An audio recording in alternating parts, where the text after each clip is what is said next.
तो hello friends, आज Bihar polytechnic में फिजिक्स में चैप्टर नंबर 1 मापन पढ़ने वाले हैं। ये मापन चैप्टर नंबर 1 का टॉपिक है। तो चलिए इसको आज क्लियर करते हैं कि मापन क्या होता है और इसको कहाँ यूज किया जाता है। इससे 1 से 2 सवाल आता ही है फिजिक्स के पोर्शन में।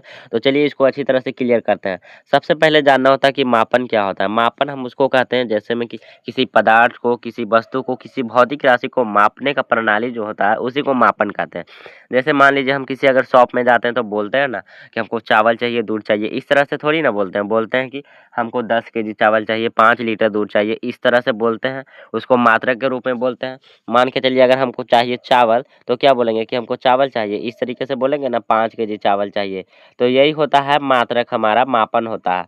अब मापन में भी होता है प्रकार। मापन 2 प्रकार के होता है, ठीक है। एक आंकिक मान होता है, एक होता आंकिक मान और एक होता है मेरा मात्रक, ठीक है। एक होता आंकिक मान, एक होता है मात्रक। आंकिक मान में क्या होता है, आंकिक मान मतलब होता है नंबर को जो दर्शाता है। मान के चलिए यहाँ पे हम बताएं आपको, यहाँ पे आपको हम बताएं कि चावल हमको 5 केजी चाहिए, ठीक है। तो 5 जो हुआ ये हुआ नंबर को दर्शाया, तो ये आंगिक मान हो गया। और केजी जो हुआ जो मात्रक को दर्शाया, तो ये मात्रक हो गया, ठीक है। तो यही दोनों होता है प्रकार मापन का। तो यहाँ आपको क्लियर है कि मापन 2 प्रकार का होता है, एक होता है आंकिक मान और एक होता है मात्रक। चलिए इसको हम अच्छी तरह से डिफिनेशन पढ़ते हैं। इसका डिफिनेशन क्या है, किसी भी भौतिक राशि को मापने के लिए एक मानक मात्रक की आवश्यकता होती है, उसी को मापन कहते हैं। उसके बाद इंपॉर्टेंट पॉइंट्स में दिया गया कि किसी भौतिक राशि का मापन 2 भागों में व्यक्त किया जाता है, जो कि आपको अभी बताएं कि 2 भागों में व्यक्त किया जाता है। एक होता है आंकिक मान, एक होता है मात्रक। जैसा कि आपको यहाँ पे दिखाया जा सकता है पीडीएफ के माध्यम से, यहाँ पे लिखा हुआ है कि नंबर 1 पे है आंगिक मान, नंबर 2 पे है मात्रक। इसको हम ज़्यादा कुछ पढ़ने वाले नहीं है, जो कि इसके बारे में हम बता चुके हैं अच्छी तरह से। ये बस टॉपिक के माध्यम से दिया गया है। तो अगर इसका पीडीएफ चाहिए तो कमेंट कर दीजिएगा, इसका पीडीएफ आपको मिल जाएगा व्हाट्सएप ग्रुप में, कमेंट कर दीजिएगा तब। तो इसको हम अच्छी तरह से बताएंगे, तो बता ही दिए हैं। हाँ,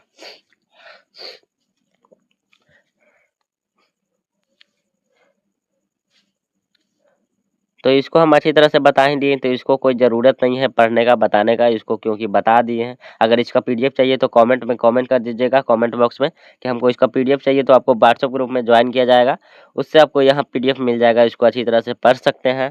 उसके बाद आता है हमारा नेक्स्ट टॉपिक, देख सकते हैं नेक्स्ट टॉपिक है राशियाँ तथा मात्रक। राशि और मात्रक के बारे में बात करना है नेक्स्ट टॉपिक के बारे में। तो नेक्स्ट टॉपिक राशियाँ हैं। राशियाँ जो होता है मूल राशि, मूल मात्रक।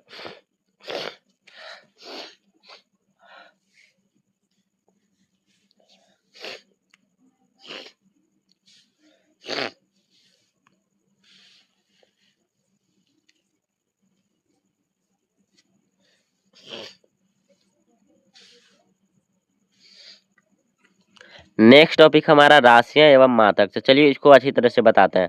मूल राशियां यहाँ पे लिखा गया, मूल मात्रक यानी इसी को कहते हैं वे भौतिक राशियां जो एक दूसरे से स्वतंत्र होती है। देखिए मूल मात्रक होता है टोटल 7 होता है, ठीक है। और 7 में क्या क्या होता है, चलिए आगे पढ़ते हैं उसको। 7 में यहाँ पे देख सकते हैं दिया गया है कि मूल मात्रक 7 होता है और कौन कौन होता है। लंबाई होता है, द्रव्यमान, समय, वैद्युत धारा, ताप, ज्योति तीव्रता। मूल मात्रक यहाँ पे 7 दिया गया है, इस तरीके से देख सकते हैं। लंबाई, द्रव्यमान, समय, वैद्युत धारा, ताप, ज्योति तीव्रता और पदार्थ की मात्रा। और इसका यहाँ पे मात्रक भी दिया गया है। लंबाई का मात्रक मीटर होता है, द्रव्यमान का किलोग्राम, समय का सेकेंड, वैद्युत धारा का एम्पियर, ताप का केल्विन। इस तरीके से आप लोग याद कर लीजिएगा। एक क्वेश्चन आराम से इसमें से आ ही जाता है कि इसका क्या मात्रक होता है। तो इसको अच्छी तरीके से याद कर लीजिएगा, इसीलिए इसमें पीडीएफ में दिया गया है। आगे नेक्स्ट है हमारा क्या कि ज्योति तीव्रता का, तो ज्योति तीव्रता का कैंडेला हो जाएगा, पदार्थ की मात्रा का मोल हो जाएगा। उसके बाद हमारा नेक्स्ट टॉपिक आता है पूरक राशियाँ तथा मात्रा के बारे में। देखिए पूरक राशियाँ टोटल 2 ही होता है। क्या होता है, पूरक राशियाँ का प्रकार 2 ही होता है। एक होता है तलीय कोण, एक होता है घन कोण।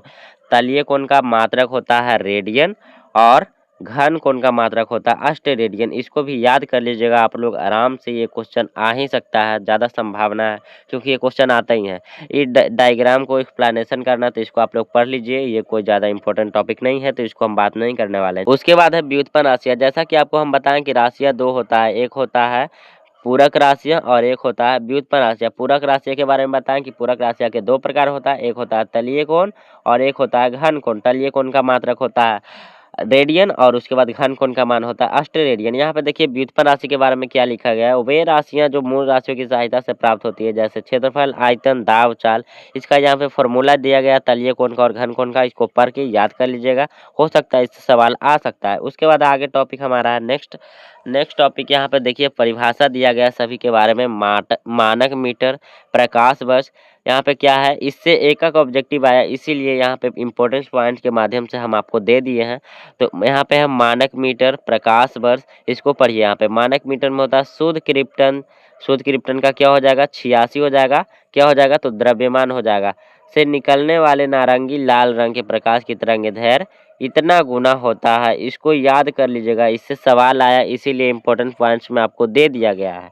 उसके बाद हमारा नेक्स्ट टॉपिक है प्रकाश वर्ष। प्रकाश वर्ष में निर्वात में प्रकाश द्वारा एक वर्ष में चली गई दूरी, एक वर्ष इतना 9.46 10 के पावर 15 मीटर या लगभग 10 के पावर 13 किलोमीटर दिया गया है। तो ये प्रकाश वर्ष में आता है। ये क्वेश्चन पूछा था कि एक प्रकाश वर्ष बराबर कितना मीटर होता है, तो ये होता है, इसीलिए टॉपिक में दिया गया है। उसके बाद हमारा नेक्स्ट टॉपिक है मानक किलोग्राम। तो कार्बन C12 की इतना परमाणुओं का द्रव्यमान, इससे भी एक ऑब्जेक्टिव आया था, इसीलिए इसको दे दिया गया। तो इसको अच्छी तरह से पढ़ लीजिएगा। उसके बाद हमारा नेक्स्ट पॉइंट है मानक सेकेंड। परमाणु घड़ी में सीजियम 133 के परमाणु द्वारा इतना बार कंपन करने में लगा समय, तो इसको भी याद कर लीजिएगा, इससे भी ऑब्जेक्टिव पूछा है, इसीलिए टॉपिक में दिया गया माध्य और दिवस। इसको अच्छी तरीके से पढ़ लीजिए। एक वर्ष के सभी और दिवसों का औसत एक माध्य और दिवस 8400 सेकंड के बराबर होता है। जैसा कि आपको पता होगा कि 24 घंटा में 86,400 सेकेंड होता है, तो इसको भी याद कर लीजिएगा। उसके बाद नेक्स्ट पॉइंट है हमारा केल्विन से रिलेटेड। केल्विन है, एम्पियर है, मोल है, तो इसको अच्छी तरीके से पढ़ लीजिए, इससे एकक ऑब्जेक्टिव आता है, इसीलिए पॉइंट में दिया गया है। इसका PDF आप लोग जरूर ले लीजिएगा, ताकि अच्छी तरीके से इसको पढ़ लीजिए। बुक से पढ़ने से कोई फायदा नहीं है, ये हम टॉपिक बना दिए जिससे क्वेश्चन आराम से आता है यही टॉपिक से, इसीलिए इसको बनाया गया है। उसके बाद कैंडेला है, मोल है, सभी का बारे में दिया गया। उसके बाद यहाँ पे नेक्स्ट पॉइंट आता है हमारा लंबाई, द्रव्यमान तथा समय के अन्य मात्रक क्या होता है।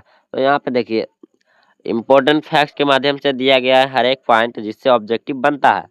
यहाँ पे लिखा गया 1 एंगस्ट्रॉन बराबर 10 के पावर माइनस 10 मीटर, 1 माइक्रोन बराबर 10 के पावर माइनस 6 मीटर, 1 नैनोमीटर बराबर 10 के पावर माइनस 9 मीटर, 1 कुंटल बराबर 10 के पावर 2 किलोग्राम, 1 मीट्रिक टन बराबर 10 के पावर 3 किलोग्राम। इस तरीके से इंपॉर्टेंट फैक्ट के माध्यम से दिया गया, तो इसको याद कर लीजिएगा। उसके बाद हमारा आता है नेक्स्ट पॉइंट, यहाँ पे 1 पिको सेकेंड बराबर 10 के पावर माइनस 12 सेकेंड, और ये है SI फ्रिक्सिस टेबल। इसको आप शायद याद किए होंगे 9th में, जो कि 9th में सब लोग फिजिक्स में पढ़े होंगे, हेक्सा पेंटा टेरा गीगा करके। तो इसको अगर याद है तो बढ़िया, वरना इसको याद कर लीजिए, इससे एक ऑब्जेक्टिव आता ही आता है। उसके बाद हमारा टॉपिक वर्नियर कैलिपर्स और पेंच माप। यहाँ पे इंपॉर्टेंट पॉइंट्स के माध्यम से दिया गया, जो कि ऑब्जेक्टिव में एक एक नंबर का पूछा था, तो इसको इंपॉर्टेंट पॉइंट्स के माध्यम से दिया गया। वर्नियर कैलिपर्स का अल्पतमांक यानी लीस्ट काउंट, वर्नियर पैमाने के एक भाग की लंबाई मुख्य पैमाने के एक भाग से कम होती है, इसी अंतर को अल्पतमांक कहते हैं। ठीक है, इसको क्वेश्चन एक बार पूछा था, नहीं इससे क्वेश्चन नहीं पूछा गया था, इसको आप लोग अच्छी तरीके से याद कर लीजिएगा। उसके बाद हमारा नेक्स्ट टॉपिक है शून्यांक त्रुटि। क्या है, नेक्स्ट टॉपिक है शून्यांक त्रुटि यानी जीरो एरर। जब दोनों जबरे मिलाने पर मुख्य और वर्नियर पैमाने की शून्य रेखा एक सीधे में हो ना हो, उसको शून्यांक त्रुटि कहते हैं। उसके बाद पेंच मापी है, बहुत छोटी लंबाई मापने के लिए पेंच का चूड़ी अंतराल साधारणतः 0.1 सेंटीमीटर होता है, इसको पेंच मापी कहते हैं। यहाँ पे फॉर्मूला दिया गया है कुछ इस तरीके से, वर्नियर अल्पतमांक मुख्य पैमाने का एक भाग वर्नियर पैमाने का एक भाग होता है। उसके बाद नेक्स्ट पॉइंट है यथार्थता की सीमा सार्थक अंक यानी सिग्निफिकेंट फिगर्स एंड एरर्स त्रुटि। यहाँ पे इंपॉर्टेंट पॉइंट्स के माध्यम से दिया गया है, ऑब्जेक्टिव पूछा था। यथार्थता की सीमा यानी किसी यंत्र की यथार्थता उसके अल्पतमांक पर निर्भर करती है, अल्पतमांक जितना कम होगा माप उतनी सटीक होगा।